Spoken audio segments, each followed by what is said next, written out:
Ada orang menganggap kalau dia sakit berarti dia sedang diazab Allah. Ada orang yang berkeyakinan kalau terbakar, hilang, meninggal itu berarti laknat dari Allah. Ini perlu dibetulkan pemahamannya. Ini keliru, salah. Sakit belum tentu laknat. Justru sakit itu cara Allah untuk menghapuskan dosa-dosa. La yusibul mu'min min nasabin wala wasabin wala saqamin wala syaukin yastakuha. Susah hati, gundah gulana, duri yang menusuk tapak kaki, itu cara Allah menghapuskan silap, salah dan dosa. Justru yang dianggap laknat itu adalah dalam kitab judulnya Tanbihul Mughtarin. Tanbih artinya peringatan, Mughtarin orang yang tertipu. Ada orang-orang tertipu di dunia ini, maka di situ disebutkan nama penulisnya Syekh Abdul Wahab Asy'arani, ulama besar yang hidup di abad ke-10 Hijrah. Apa kata beliau? Orang yang kena azab adalah orang yang tertidur malam sampai tak sempat tahajud. Nah, itu orang yang sedang kena azab. Tak usah ngaku, diam-diam aja.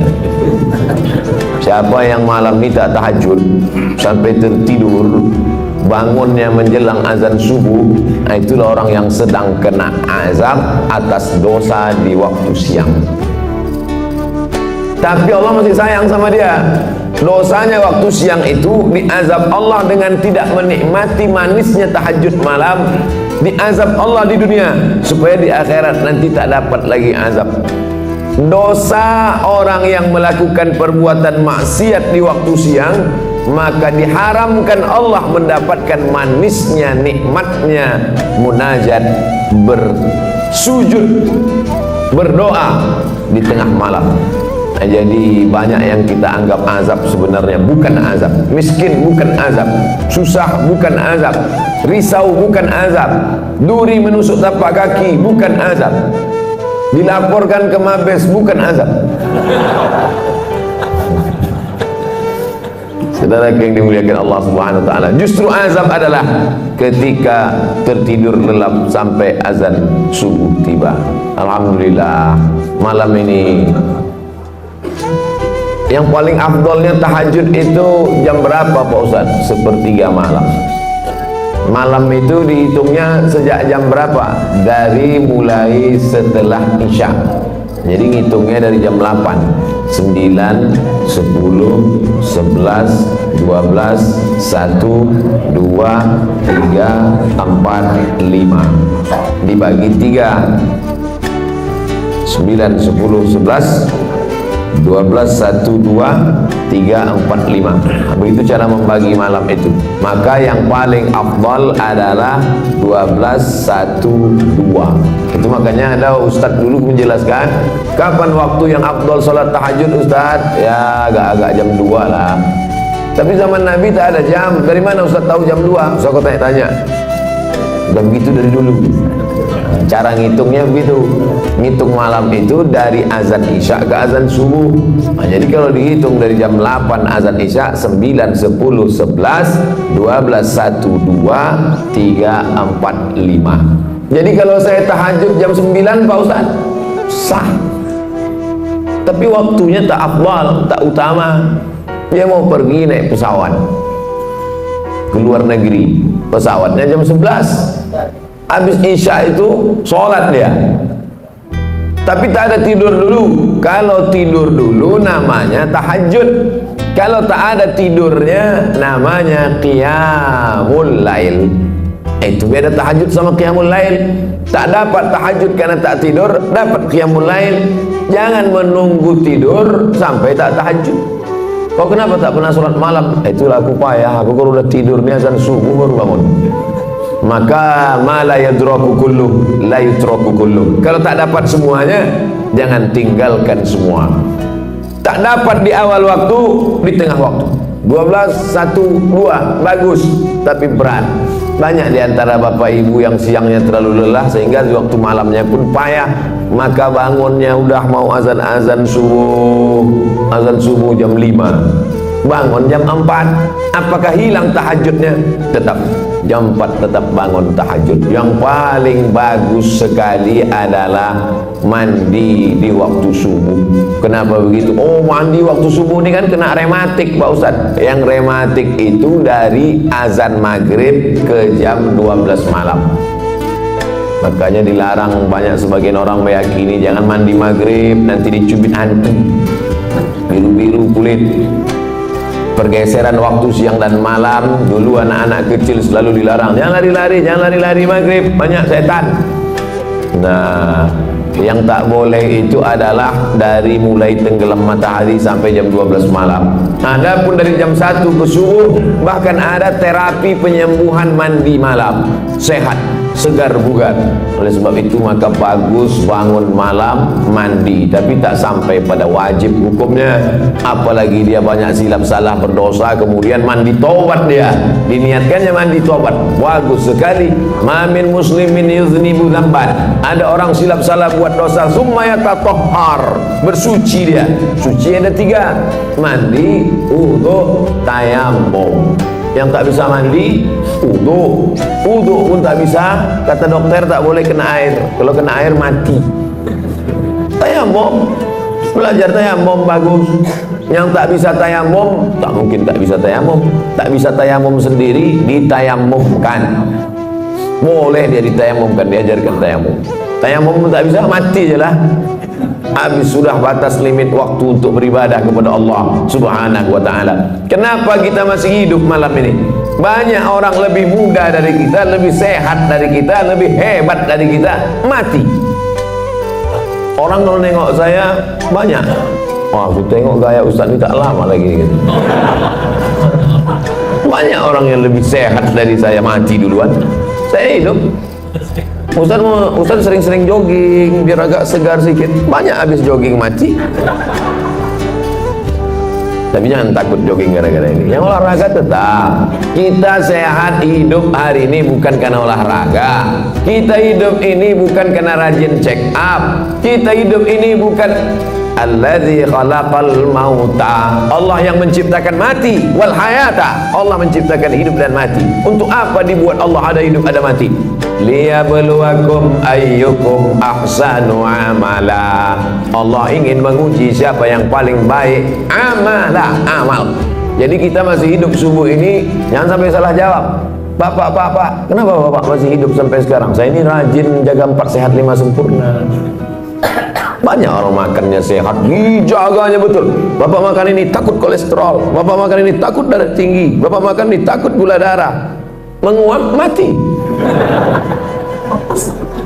Alladzi khalaqal mauta wal hayata, surat Al-Mulk juz 29 surat yang pertama. Allah ciptakan hidup mati ini, dibuatnya kita hari ini hidup, tujuannya untuk beramal. Makanya alhamdulillah kita balas semua nikmat Allah itu subuh ini, kita bangun buka mata langsung beramal. Apa amal yang pertama? Zikir. Alhamdulillahilladzi ahyana ba'dama amatana wa ilaihin nusyur. Dulu orang begitu kalau bangun tidur, bangun alhamdulillah. Dia enggak sekarang, begitu bangun langsung ambil HP. Bapak Ibu yang dimuliakan Allah Subhanahu wa ta'ala, setelah bersih apa salat yang paling bagus dilaksanakan? Salat sunat wudu.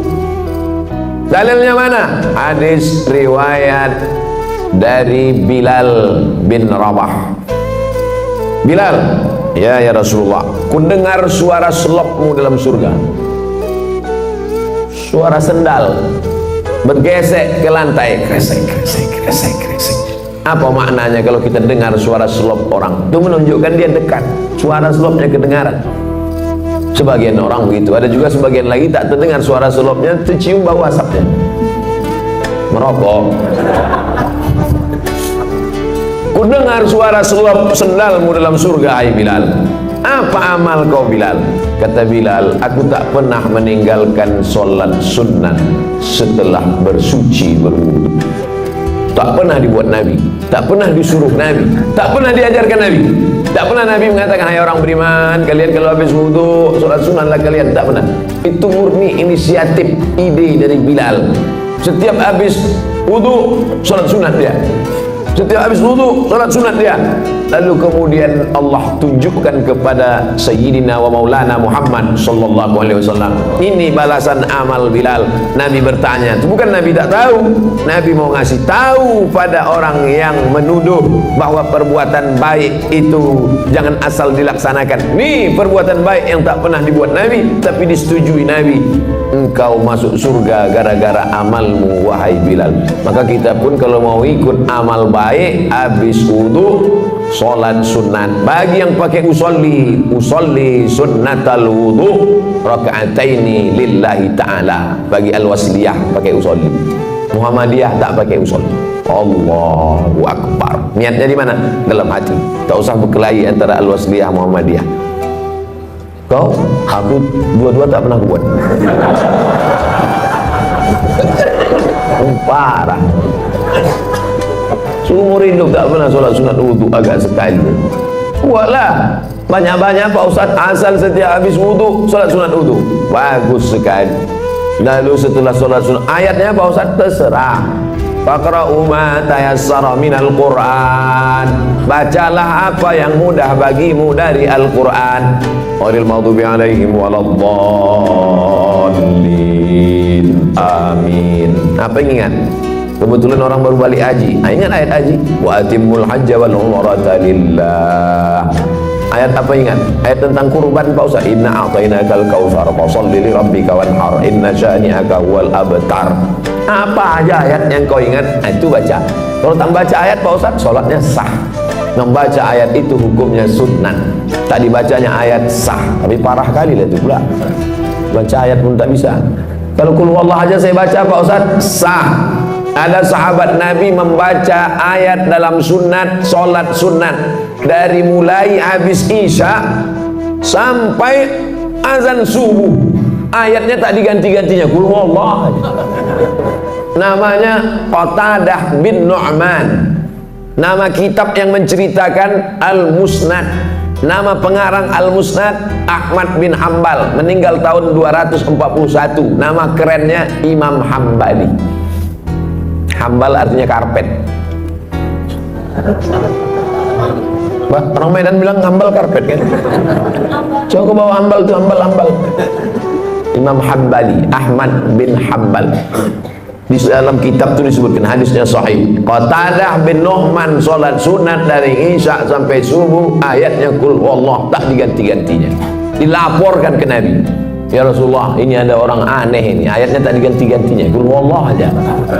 Apa kata Nabi sallallahu alaihi wasallam? Innaha la ta'dilu sulusal Quran. Qul huwallah itu sama dengan sepertiga Quran. Dibacanya bolak-balik dari isya sampai subuh, maka dia sudah seperti menghatamkan Quran berkali-kali. Jadi yang hafal qul huwallah jangan berkecil hati. Ini nilai betul-betul begini Pak Ustaz. Bapak Ibu yang dimuliakan Allah Subhanahu wa taala, setelah selesai sholat sunat wudu, bagus lagi sholat sunat taubat. Asal disebut tau, terbayang toco. Makan tak salah, tapi makan dalam Islam itu tujuannya liyuqima sulbahu, menegakkan tulang belakang. Ini Bapak Ibu bisa tegak tulang belakang ini kan karena makan semalam. Coba kalau tak makan, asal agak-agak mau duduk tumbang. Oleh sebab itu maka masalah makan tak salah. Kulu, makanlah. Washrabu, minumlah. Wala tusrifu, jangan berlebih-lebihan. Lalu kemudian sholat sunat taubat. Usolli sunnat taubat raka'ataini lillahi ta'ala. Apa dosa saya Ustaz? Kenapa saya mesti sholat sunat taubat? Dosa saya apa? Dosa engkau karena kau mengaku tak berdosa, itulah dosa.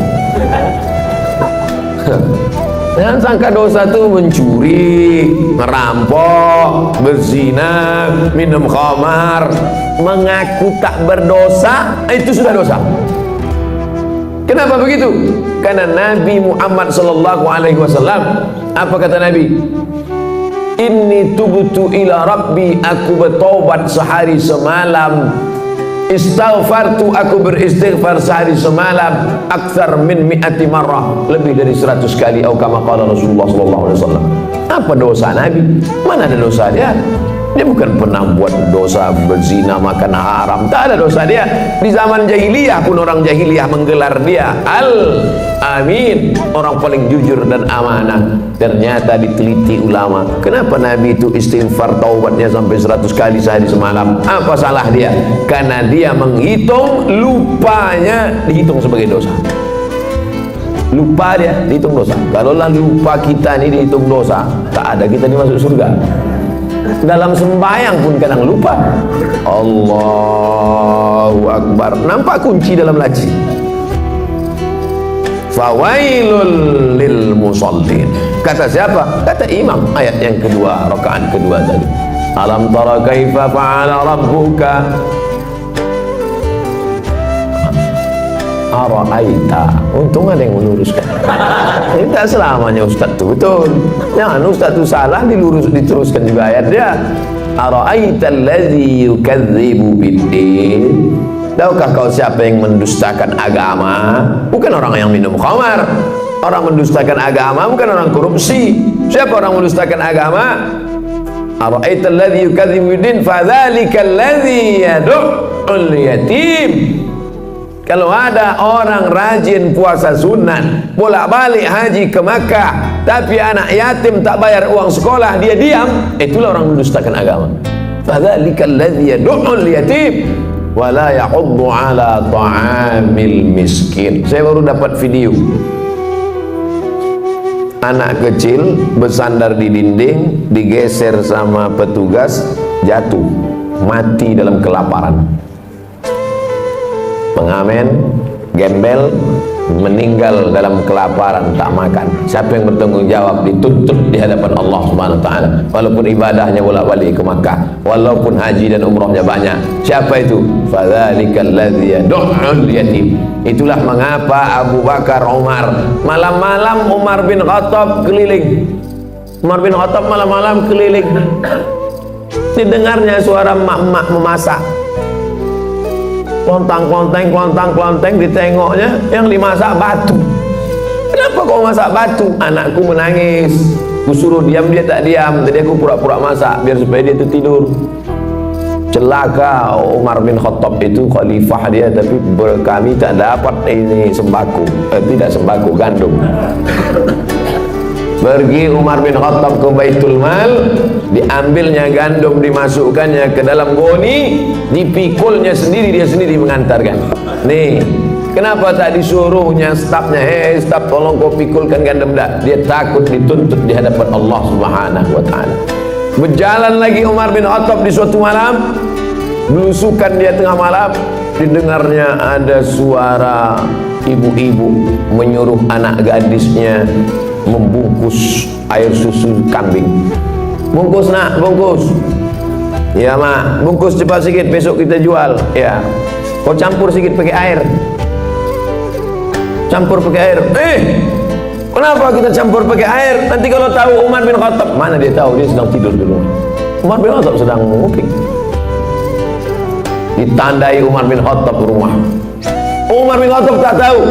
Umar bin Khattab tak tahu mak, tapi Allah melihat. Siapa yang sedang menengok perbuatan kita ini? Dia. La ta'khudhuhu sinatun wala naum. Ditandai Umar bin Khattab rumah. Itu rumah. Besok disuruhnya utusan, kau cari rumah di sekian-sekian gang sekian, cari anak gadisnya, mau kita pinang. Untuk anak dia, bukan untuk dia. Itu beda Umar dulu sama Umar sekarang. Yang namanya Pak Umarnya tersinggung pula. Itu singgung, sakit hati, lapor juga ke polisi. Payah kali lah ceramah ini sekarang. Begitulah orang-orang yang merasa tak berdosa, ternyata kalau dihitung dosa menurut Nabi Muhammad SAW, ditengok dosa menurut Umar bin Khattab, dosa yang sekarang kalian tengok sebesar ujung rambut, di zaman sahabat Nabi menengok itu sebesar bukit Uhud. Dosa yang kalian tengok sekarang sebesar ujung rambut, di zaman Nabi sebesar bukit Uhud. Begitulah orang sekarang menyepelekan dosa.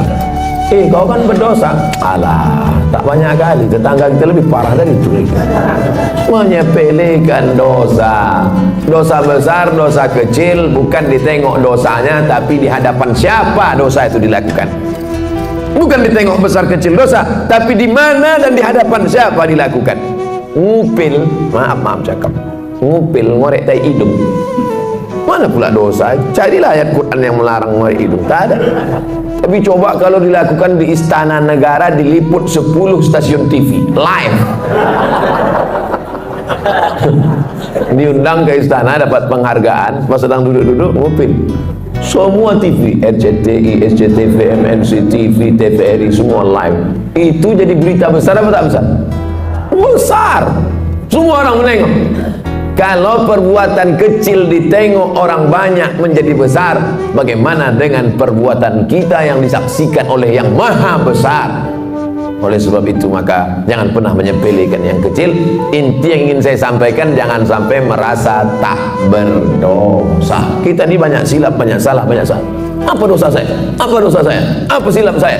Saat kau merasa tak bersalah, tak bersilap, tak berdosa, saat itu engkau adalah orang paling banyak berbuat silap, salah dan dosa. Yang paling afdal solat sunat taubat.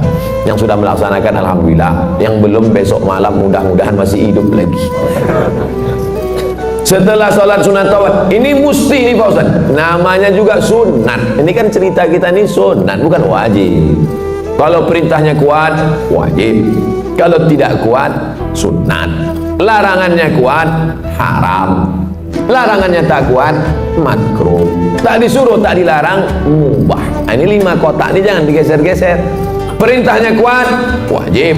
Tak kuat, sunat. Larangannya kuat, haram. Kurang kuat, makruh. Tak disuruh, tak dilarang, mubah. Jangan digeser. Yang sunat dinaikkan ke wajib, yang makruh dinaikkan ke haram. Sesak napas orang. Udah diatur itu semua sama ulama fikih. Nama ilmunya fikih. Orang yang paham fikih itu disebut faqih. Itu tuan faqih itu. Apa arti faqih itu? Entahlah, dari dulu dah gitu, siapa tanya. Nama ilmunya fikih. Nama orang yang berilmu tentang fikih itu namanya faqih. Jamaknya fuqaha. Sudah begitu menurut para ulama fuqaha. Ya. Kata Ustaz itu tadi fuqaha. Iya, fuqaha. Fuqaha itu apa? Ya, ulama-ulama juga lah. Ada ulama tafsir, ada ulama hadis, ada ulama fikih. Jamaknya fuqaha. Setelah sholat sunat taubat, sholat sunat tahajud. Usolli sunnat tahajud raka'ataini lillahi ta'ala. Sholatul laili masna masna. Sholat malam itu 2 rakaat salam, 2 rakaat salam, 2 rakaat salam, 2 rakaat salam. Berapa rakaat Pak Ustaz? Nabi Muhammad SAW 8 rakaat. Saya tak sanggup Pak Ustaz 8 rakaat. Jadi kalau saya buat 2 rakaat, jadilah daripada tidak sama sekali. 2 rakaat. Ada orang-orang dulu pernah membuat 2 rakaat nih Pak Ustaz. Ada. Utsman bin Affan pernah buat 2 rakaat. Rakaat pertama 15 juz. Rakaat kedua 15 juz. Kalau rakaatnya banyak, ayatnya pendek-pendek. Siapa itu? Anaknya cerita. Nama anaknya Abdullah. Nama ayahnya Ahmad. Abdullah bin Ahmad. Nama atuknya Hambal. Abdullah bin Ahmad bin Hambal. Abdullah, ya, ayah kau ulama besar. Oh, imam mazhab. Mazhab yang ketiga, paling tua Hanafi, nomor 2 Maliki, nomor 3 Syafi'i, nomor 4 Hambali. Ayahnya imam mazhab yang keempat di Baghdad, Irak. Ayah kau ulama besar, hebat. Berapa rakaat sembahyang malamnya? 300 rakaat, 300 rakaat. Sebelum masuk penjara. Begitu masuk penjara disiksa, sakit. Keluar dari penjara 150 rakaat. Imam Ahmad bin Hanbal. Kita berapa rakaat? 8 rakaat. Itu pun ayatnya sehembus napas. saking kencangnya tak ingat. Nauzubillah. Jadi membandingkan diri kita ini dengan ulama. Ada ulama namanya Sajjad. Sajjad artinya orang banyak sujud, maka disebut dia dengan Imam As-Sajjad. Namanya Ali, nama atuknya Ali juga, Ali bin Husain bin Ali, suami Fatimah binti Muhammad sallallahu alaihi wasallam. Jadi kalau dihitung dari Nabi keberapa dia itu? Ali bin Husain bin Fatimah binti Muhammad SAW, cicit Nabi. Namanya Ali Zainal Abidin. Zainal artinya perhiasan, Abidin orang ahli ibadah. Zainal Abidin perhiasan ahli ibadah. Sajjad karena banyak sujud, sujudnya sehari semalam 1000 kali. Begitu disebutkan dalam biografinya Syiar A'lam An-Nubala. Saya sebutkan cerita ini supaya kita jangan membesarkan diri, merasa amal sudah banyak karena menghitung diri dengan orang yang tak sembahyang. Kalau tengok masalah akhirat, tengok ke atas, tengok ulama-ulama, tengok imam-imam yang hebat-hebat luar biasa. Musim haji, ini jamaah haji pulang, mereka pun pergi juga ke Makkah melaksanakan haji. Imam Syafi'i, satu lagi pula Imam Ali Hadis Yahya bin Ma'in, satu lagi Imam Ahmad bin Hanbal, Imam Hambali. Jadi Imam Syafi'i sama Imam Hambali itu sezaman, bahkan guru dengan murid. Imam Syafi'i gurunya, Imam Hambali muridnya, walaupun berbeda mereka dalam masalah fikih. Sama-sama haji, 1 tahun, 1 rumah, 1 kamar. Balik sholat isya dari Masjidil Haram, tidur di kamar.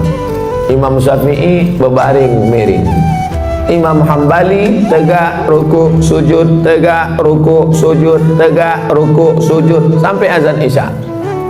Selesai sholat subuh di Masjidil Haram, pulang, Imam Syafi'i bertanya, Hambali, ya, aku tengok kau tadi malam dari isya sampai subuh tegak ruku sujud, tegak ruku sujud, apa yang kau buat? Kata Imam Hambali, aku mengkhatamkan Quran dalam tahajudku malam tadi.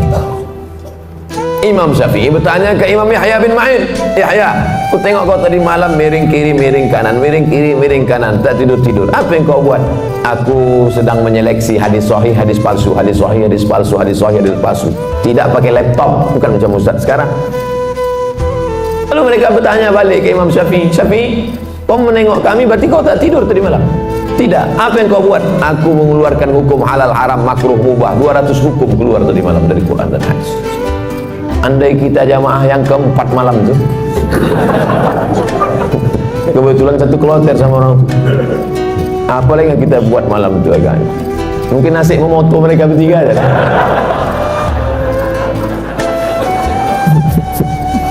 Begitulah kita kalau dibandingkan ulama salaf.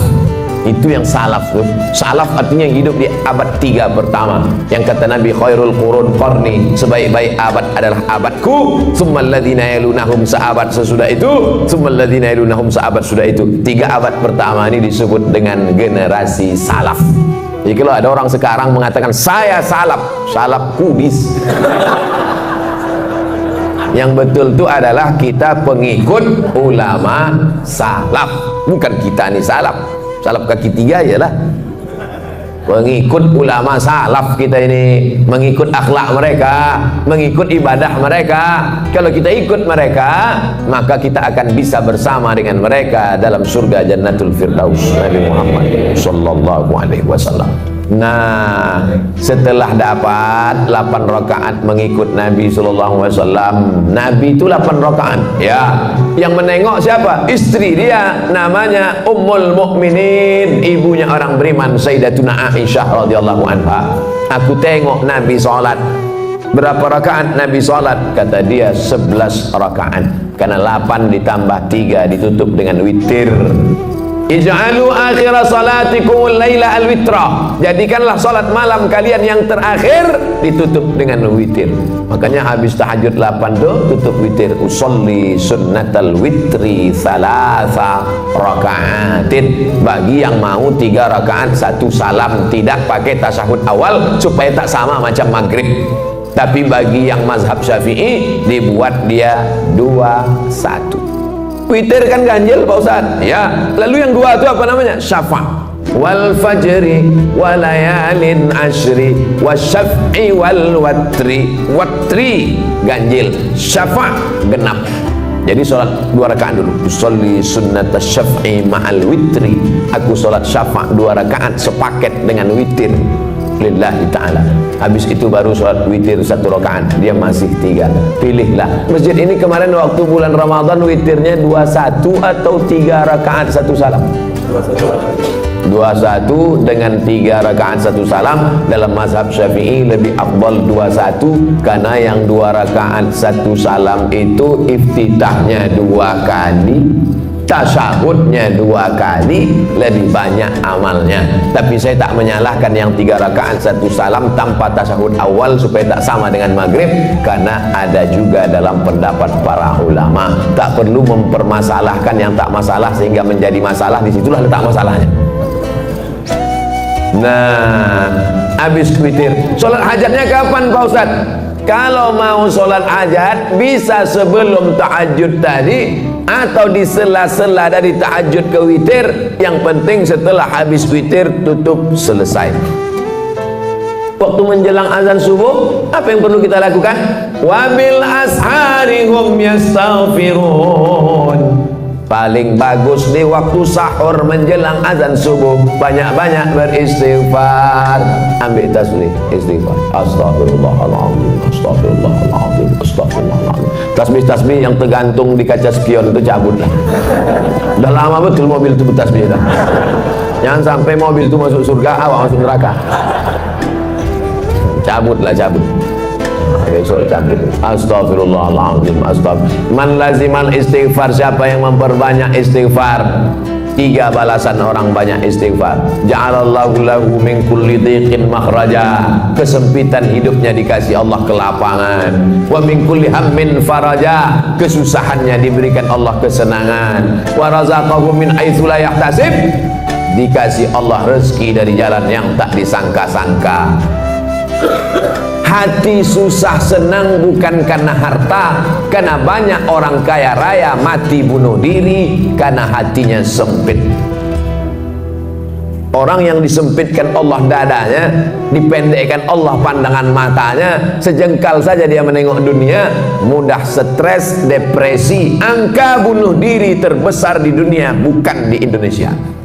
Bukan karena PHK, bukan karena tak ada kesempatan kerja, bukan karena miskin rakyat jelata. Angka bunuh diri terbesar di dunia di Eropa dan Amerika yang kaya raya. Kenapa? Stres, depresi. Mereka pakai mobil mewah, pakai baby Benz, pakai BMW, kena penyakit insomnia, tak bisa tidur malam. Orang kita naik sudako tidur. Sampai ke Simpang Marendal, padahal mau belanja ke Simpang Limun.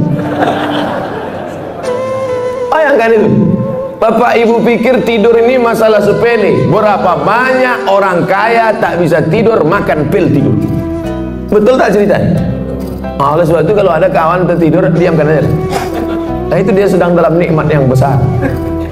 Bapak ibu yang dimuliakan Allah subhanahu wa ta'ala. Oleh sebab itu maka Allah ta'ala beri kelapangan hati kepada Nabi Musa alaihi salam dalam doanya, Rabbi syrahli, lapangkan dada ni ya Allah, karena dunia ini penuh dengan masalah.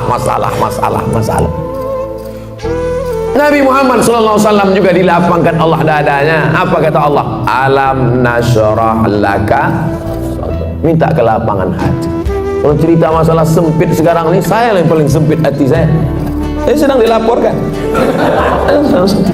Tapi karena didoakan oleh para jamaah, terutama yang paling banyak mendoakan saya, inilah panitia masjid subuh nih. Ya Allah, kami sudah memasang tenda di belakang semua. Kalau sampailah Ustaz dulu stres tak bisa ceramah, hancurlah program kami.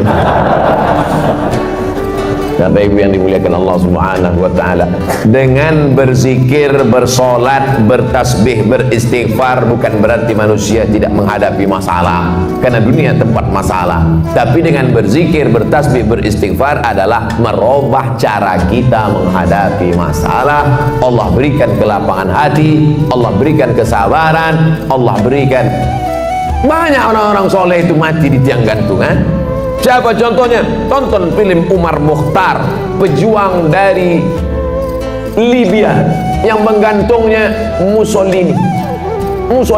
Said Qutb meninggal di tiang gantungan. Pagi-pagi pas mau dia digantung itu, malam itu mimpi dia menengok Nabi Muhammad sallallahu alaihi wasallam. Cerita tentang dia mau digantung malamnya jumpa Nabi itu diceritakan dalam ceramah ulama besar dari Mesir, namanya Syekh Abdul Hamid Kishk. Syekh Abdul Hamid Kishk pas mau digantung pagi itu tersenyum dia. Nampaknya tiang gantungan itu macam tangan bidadari sedang melambai. Tak sabar dia mau mati menghadap Allah Subhanahu wa ta'ala. Bukan macam orang-orang stres yang mau disuntik mati, ketakutan, ada permintaan macam-macam. Kau mati ni mau minta apa? Lontong sayur gitu. Saudara yang dimuliakan Allah Subhanahu wa ta'ala, hidup ini hanya tempat persinggahan sejenak dalam perjalanan panjang sementara sampai ke tujuan. Hidup ini tak sampai seperti setengah sayap nyamuk. Bukan sayap pesawat, sayap nyamuk. Hidup ini hanya setetes. Kalau dapat jangan sombong, karena yang kau dapat cuma setetes. Yang kaya raya, yang pejabat, yang hebat, cuma setetes. Yang tak dapat pun jangan terlalu sedih, karena yang tak dapat itu pun cuma setetes. Kita semua akan mati menghadap Allah. Apa yang akan dibawa? Berjumpalah ulama yang populer, yang masyhur, yang punya banyak jamaah, ulama fikih, dengan ulama yang tak terkenal, ulama mastur yang tak dikenal masyhur, ulama tasawuf. Meninggal ulama fikih yang populer, yang terkenal, yang viral, yang masyhur, yang hebat, yang punya jabatan itu, mimpi berjumpa ulama tasawuf. Apalah yang kau dapat di akhirat dengan kepopuleran, dengan jabatanmu, dengan kehebatan namamu itu? Diambilnya debu, ditiupnya di tapak tangan. Itulah follower. Itulah semua. Ambil debu, hembuskan ke tapak tangan. Tak bermakna. Lalu mana yang membuat engkau dapat rahmat Allah? 2 rakaat di tengah malam yang sunyi saat dan tak ditengok orang. Itulah yang dapat menolong di hadapan Allah Subhanahu wa ta'ala. Oleh sebab itu paksa-paksakan diri, pasang alarm, jam weker agak 2 biji. 2 tak juga kebangun, beli jam yang ketiga yang bisa menyipak. Supaya terbangun kita di hadapan Allah. Rahimallahu imra'an, Allah mencurahkan rahmatnya pada suami allazi aiqadha ahlahu, yang membangunkan istrinya. Allah mencurahkan rahmat pada suami yang membangunkan istrinya dengan menyiramkan air, mengajak dia tahajud malam. Rahimallahu imra'atan, Allah merahmati istri perempuan. Ada laki-laki, ada lagi tren sekarang LGBT. Nauzubillah. Rahimallahu imra'atan, Allah merahmati perempuan allati aiqazat zaujaha, yang membangunkan suaminya. Al-mu'minun suami, wal mu'minat istri, ba'dhum awliya'u ba'd, saling tolong menolong dalam hal kebaikan walaupun kewajibannya itu suami.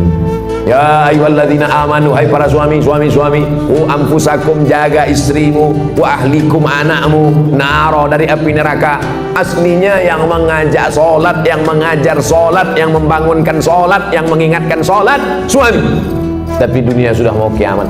Yang sekarang banyak bertanya, Ustaz, apa doanya biar suami saya mau solat? Jadi laki kau tak sembahyang? Enggak. Dari dulu atau sampai sekarang? Memang dari nikah tak sembahyang. Kenapa mau sama dia? Saya pun dulu tak sembahyang. Belakang-belakangan ini tobat saya, Pak Ustaz. Laki saya tetap Fir'aun. Sabar ibu, sabar, banyak-banyak doa sama Allah. 2 gendang, kalau tak dia mati, ibu mati. Inilah bapak ni, cerita laki ibu tu mati, bapak ketawa pula. Mestinya sedih lah. Bapak ibu yang dimuliakan Allah Subhanahu wa ta'ala, sampai pada akhirnya azan subuh pun berkumandang. Tahanlah kita dengan wudhu tadi. Kalau wudhunya batal, diganti tajdidul wudhu, memperbaharui wudhu. Kalau saya ragu, Pak Ustaz, batal apa tak batal? Batal apa tak batal? Al-yaqinu la yuzalu bisyak. Keyakinan yang kuat tak mungkin dirusak oleh ragu. hatta tasma'a sautan, jangan kau wuduk lagi, jangan kau batalkan sholatmu kalau datang bisik-bisik batal wudukmu, batal wudukmu, batal wudukmu, batal wudukmu. Jangan kau berhenti sholat hatta tasma'a sautan, sampai kau dengar suara, au tajidari'an, atau kau cium bau. Dengar suara, kecium bau, baru batal. Tak ada suara, tak ada berbau, tak batal. Tak bersuara, bau, batal. Kadang kita ini kan diganggu-ganggu setan, udah batal, udah batal, udah batal, udah batal. Itu memang kerja setan. Jangan disalah-salahkan setan. Kenapa setan ini gini? Itulah kerja aku, kata dia. Itulah kerja dia, SOP dia, SOS, standar operasional setan.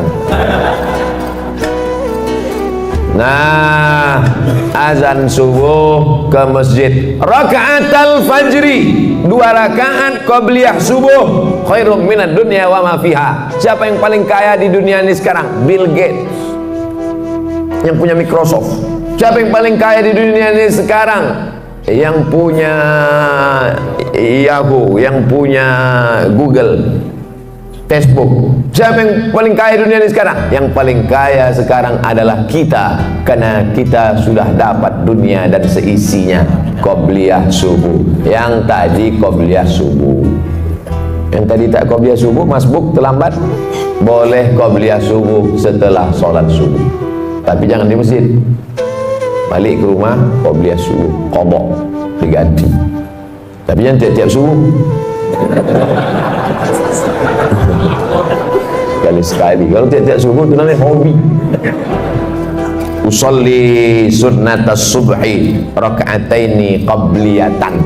Ayatnya rakaat pertama qul ya ayyuhal kafirun. Rakaat kedua qul huwallahu ahad. Kenapa itu ayat yang dipilih? Qul ya ayyuhal kafirun. Kau boleh tetangga dengan non muslim, kau boleh sekantor dengan beda agama, tapi sebelum matahari terbit kau sudah kuatkan akidah wala ana abadu ma abadtum wala antum abiduna ma abud lakum dinukum. Jadi rakaat kedua kuatkan benteng, Tuhanmu bukan satu, bukan dua, bukan tiga. Qul huwallahu ahad, Allahus somad. Meminta hanya kepada dia, Allahus somad. Siapa dia? Lam yalid wa lam yulad wa lam yakul lahu kufuwan ahad. Habis itu barulah sholat subuh. Kalau qabliyah subuhnya saja lebih baik daripada dunia dan seisinya, apalagi sholat subuhnya. Kalau sudah sholat subuh macam sholat Jumat begini, ini tanda Palestina tak lama lagi akan merdeka. Tapi jangan subuhnya aja. Bapak Ibu yang dimuliakan Allah, Allah bisa karena biasa. Dari kecil terlonjak-lonjak, sudah besar terbawa-bawa, sudah tua terubah tidak. Oleh sebab itu anak-anak kecil ini dibangunkan pagi, sholat subuh, sholat subuh, sholat subuh. Sholat subuh nak, sholat subuh nak, kata ayahnya. Apa kata emaknya? Biarkan aja lah bang, tanggal merah. Mana ada sholat tanggal merah? Oleh sebab itu maka dididik dia, kalaulah sempat dia nanti tua agak-agak nyasar, agak-agak salah jalan sikit, tapi nanti teringat dia. Mungkin bapak bukan ustaz, tak pandai berceramah, tak pernah mengajar dia ya ayyuhallazina amanu, tapi tangan bapak menenteng tangan dia, asal mau ke masjid tarik dia. Nanti sampai masanya diingat itu. Saya berjumpa sama promotor musik. Promotor musik tahu sendirilah, band itulah sembahyang dia. Berputar juga kepalanya, tapi mabuk, bukan berzikir. Saya tak sholat Pak Ustaz, tak puasa Pak Ustaz. Kalau sudah membawa grup musik tur 6 bulan, dari mulai Aceh, Medan, Riau, Jambi, Palembang, Lampung, Bengkulu, 6 bulan. Tur lagi Kalimantan, tur lagi, sampai akhirnya suatu petang duduk saya di atas pentas musik mau show nanti malam, habis masang-masang lampu segala macam. Pas matahari mau tenggelam, nampak saya merah di ufuk barat, terdengar suara azan. Allahu Akbar, Allahu Akbar. Pas sedang itu teringat saya almarhum ayah menenteng tangan saya ke masjid dulu waktu kecil. Saya tinggalkan semua, tawat saya. Betapa kenangan kecil ke masjid berkesan luar biasa. Oleh sebab itu jangan pernah bosan, jangan pernah muak. Kenapa? Boleh jadi di situ nanti titik Allah mengingatkan memori dia, nyasar-nyasar dia, salah jalan dia, pakai narkoba dia, diskotik dia, tapi akhirnya dia berputar, dapatnya jalan balik menuju jalan Allah Subhanahu wa ta'ala. Salat subuh. Ustaz besok jadi imam ya? Jangan dulu, suara saya ini sedang keras. Suara berceramah ini keras, dibawa menjadi imam macam kopi kering bunyinya. Alhamdulillah. Makmum di belakang macam tak ada aja imam lain. Kita tahu diri, mentang-mentang petantang-petenteng Ustaz, silakan maju Pak Ustaz. Iya, kita ukur diri kita. Ada imam yang lebih layak maju, biarlah imam tetap aja Pak maju. Yang kedua, saya tak mau maju ini petantang-petenteng, takut salah adab. Rupanya di masjid itu tak pakai kunut, awak berkunut. Rupanya masjid itu berkunut, kita tak berkunut. Gara-gara kunut, kata jamaah, ustaz itu tak berkunut, tak usahlah kita dengar ceramahnya. Kunut ini hukumnya sunat abad dalam mazhab Syafi'i. Kalau lupa baca kunut, sujud sahwi. Imamnya lupa, sujud sahwi, makmumnya ikut sujud. Allahu Akbar, subhana man la yanamu wa la yashu. Maha suci Allah yang tak tidur dan tak lupa. Allahu Akbar, duduk, sujud lagi.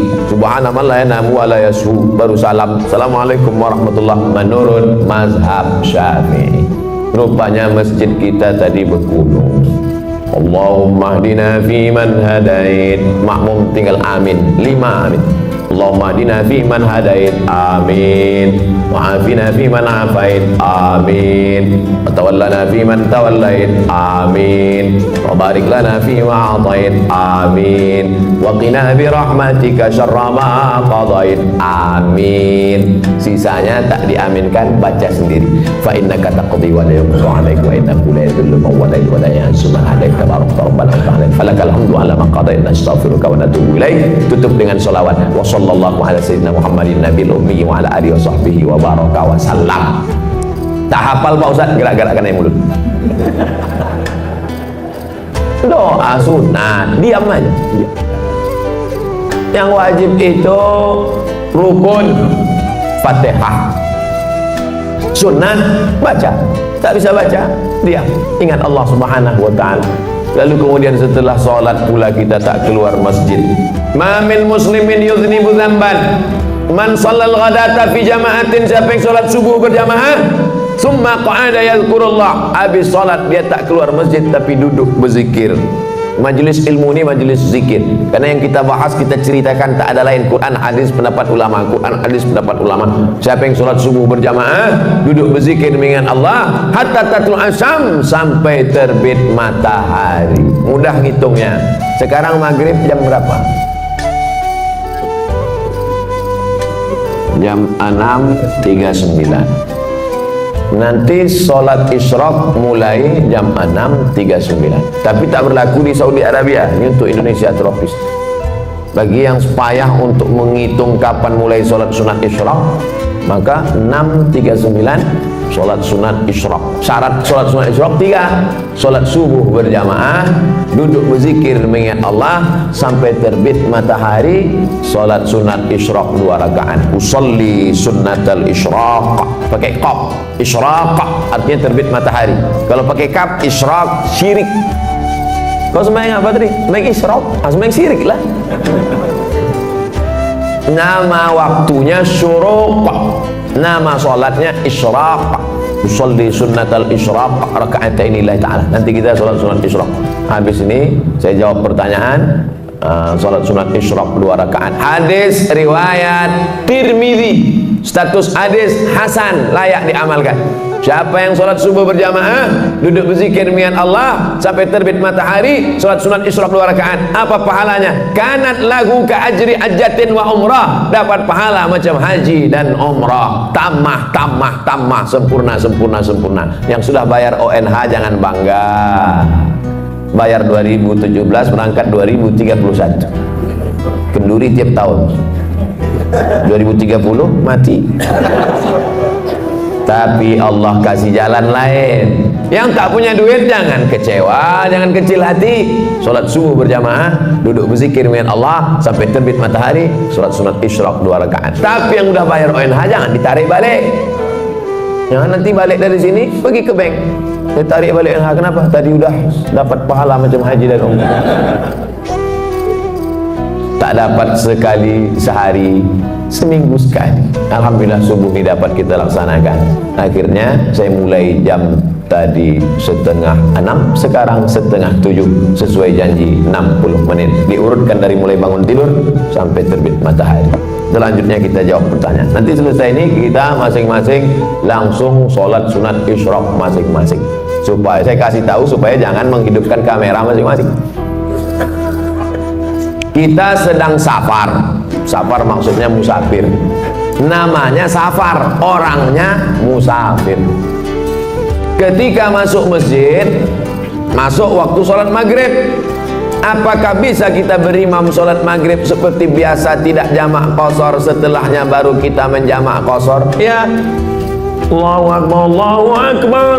Mobil pun, kendaraan pun masuk ke masjid. Halaman masjid maksudnya, bukan dalam masjid. Banyak sekarang orang kalau musafir tuh, habis itu pergi balik, rupanya numpang kencing aja.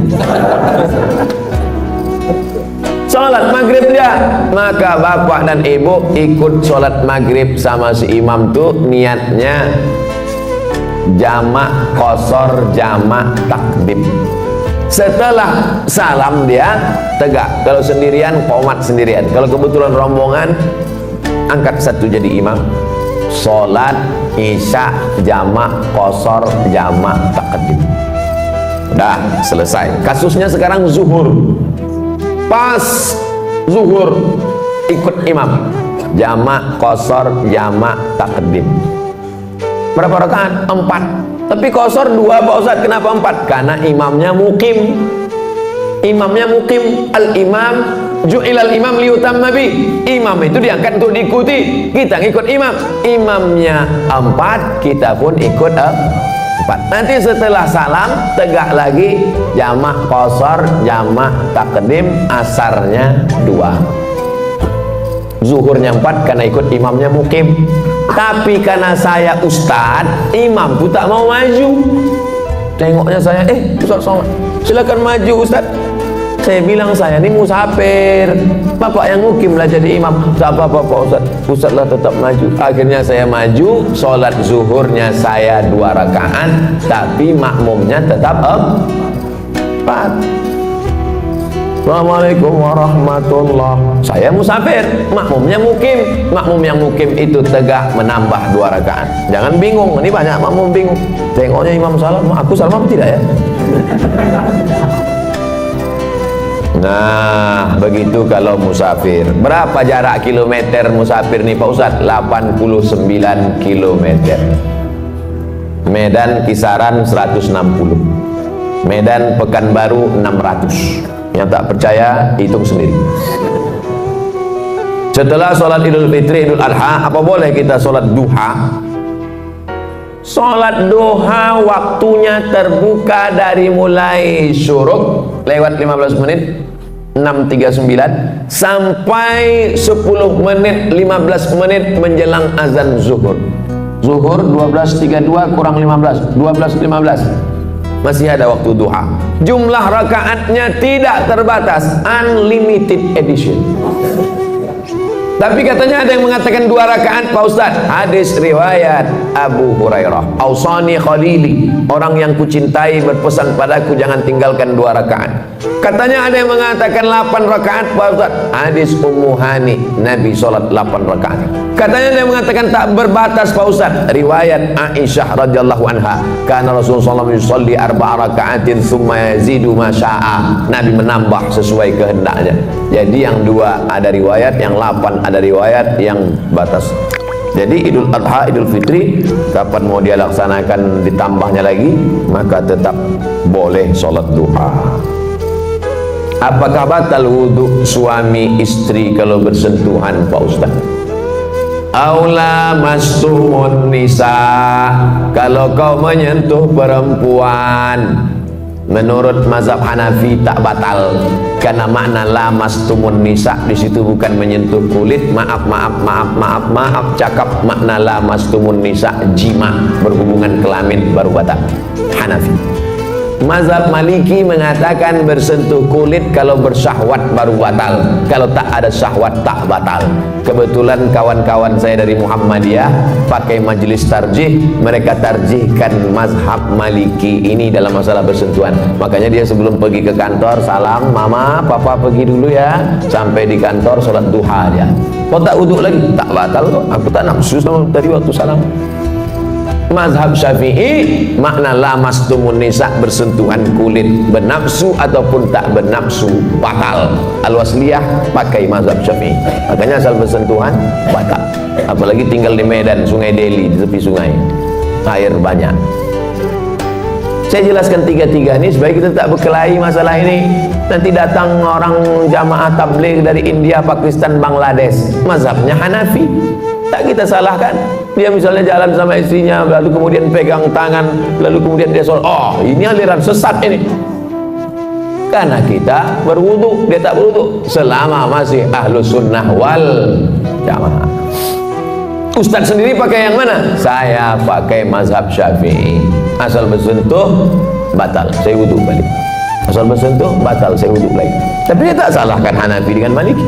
Guru-guru saya di Maroko mazhabnya Maliki. Gimana mau saya salahkan mazhab Maliki? Salah mazhab Maliki. Murid durhaka lah saya. Saya pegang mazhab Syafi'i. Apa kelebihannya kalau Ustaz pegang mazhab Syafi'i dalam kasus ini? Setan tak bisa menggoda. Habis salaman, saya wuduk lagi. Datang setan, wuduk kau batal, wuduk kau batal, wuduk kau batal. Enggak, aku dah ambil sembahyang. Tapi kalau tak wuduk lagi, wuduk kau batal karena tadi kau nafsu. Tidak, ada sikit.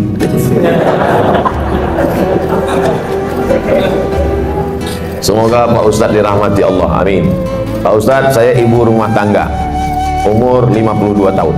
Bagaimana cara menjaga istiqomah? Sering-sering ziarah kubur. Apalagi yang suka ke mall, sering-sering nengok ziarah kubur. Pergi ke tempat belanja, shopping, mengejar dunia.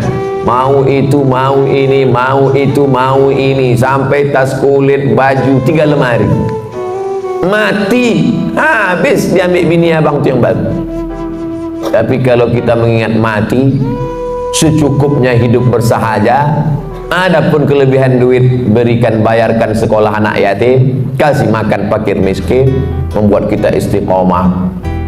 Sering-sering menengok orang sakit, sering-sering menengok orang mati, sering-sering mengingat mati, hidupkan pengajian-pengajian. Siapapun ustadz yang berceramah ke masjid ini, datang, duduk, diam, dengar.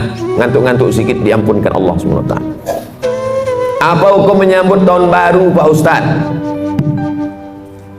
Tahun baru Hijriah sepakat ulama diawali pada masa pemerintahan Umar bin Khattab. Ketika itu gubernur namanya Abu Musa al-Ash'ari berkirim surat, malu kita tak punya kalender.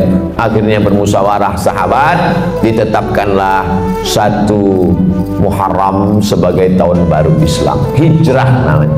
Adapun Masehi, kita baru pakai kalender Masehi sejak Republik Indonesia ikut anggota PBB.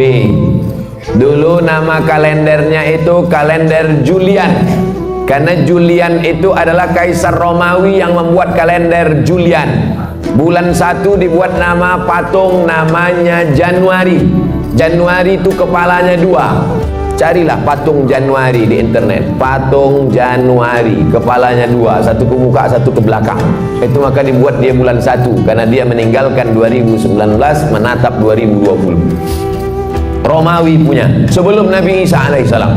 Lalu kemudian kalender Julian ini diambil dari Romawi, dibawa ke Vatikan Roma pada masa Paus Gregorius. Makanya kalender itu berubah, sekarang namanya menjadi Gregorian Calendar. Dari Kaisar Julian ke Paus Gregorius. Ketika terbentuk PBB, Persatuan Bangsa-Bangsa, bingung mau pakai kalender mana. Akhirnya disepakatilah pakai kalender Gregorian kalender. Dikirimkanlah ke seluruh dunia memakai kalender supaya sepakat, jangan sampai salah tanggal. Nanti jangan sampai PBB pakai Gregorian, Indonesia pakai Hijriah. Akhirnya clash. Supaya sepakat tanggalnya, dipakailah seluruh anggota PBB memakai Gregorian kalender. Supaya tahu kita sejarah kalender ini datangnya dari mana. Romawi, Vatikan, barulah sampai ke kita. Makanya surat-surat sultan dulu, Sultan Delhi, Sultan Serdang, Sultan Langkat, Iskandar Muda Aceh, bahkan Sultan Jogja, semuanya pakai kalender Hijriah atau kalender Jawa, tahun Saka. Nah, ini tentang sejarah kalender. Tapi gubernur bupati kita di Indonesia sudah bagus, banyak. Malam tahun baru itu supaya anak muda tidak mabuk, tidak geng motor, tidak pesta narkoba sampai pagi, dibuatlah acara zikir. Tahun lalu 2019 wali kota Langsa membuat zikir bersama live TV One tahun lalu, supaya anak-anak muda ini dialihkan perhatiannya. Kalau tidak mereka mabuk sampai pagi. Kertas terakhir. Saya menyukai pekerjaan saya, tapi tidak dengan atasan saya. Berdasarkan sumber terpercaya, terkesan tak bertanggung jawab dan berkhianat. Bagaimana sikap yang disukai Allah yang harus saya lakukan dalam menghadapi pemimpin yang munafik seperti ini, Pak Ustaz? Man ra'a minkum mungkaran. Kalau kau menengok kemungkaran, munafik, zalim, aniaya, berarti dia mungkar. Kalau kau tengok kemungkaran di depan matamu, apa yang kau lakukan? Falyughayyirhu biyadihi, robah dengan tangan. Kalau sanggup dengan tangan, robah. Tak sanggup merubah dengan tangan, fabilisani, dengan lidah.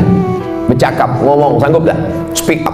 Ngomong pun tak sanggup, fabi qalbi, diam dengan hati. Berdoa kepada Allah, mudah-mudahan diganti Allah dengan yang lebih baik. Amin.